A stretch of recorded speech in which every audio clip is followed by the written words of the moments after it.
ఈనాటి కథ శీర్షిక సర్పరాజు. పూర్వకాలంలో ఒక గొల్ల పిల్లవాడు ఉండేవాడు.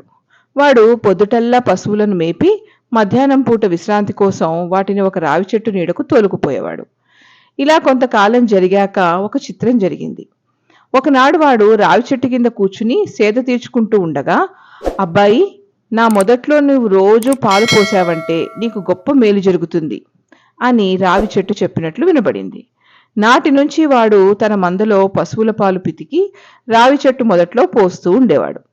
అలా వాడు చెట్టు మొదట్లో పాలు పోయగా పోయగా కొన్నాళ్లకు పటాలుమని నేల బెద్దలై ఓ పెద్ద నాగుపాము పడగెత్తుకుని ఆ బీటలోంచి చరచరమంటూ వచ్చేసరికి గొల్లవాడు హడలిపోయాడు. నాయనా, నీకు వచ్చిన భయమేమీ లేదు, హడలిపోబోకు. కొందరు దుర్మార్గులు నన్ను నిష్కారణంగా ఈ చెట్టు కింద గోయి తీసి పాతిపెట్టారు. అందుచేత చావసిద్ధమైనాను.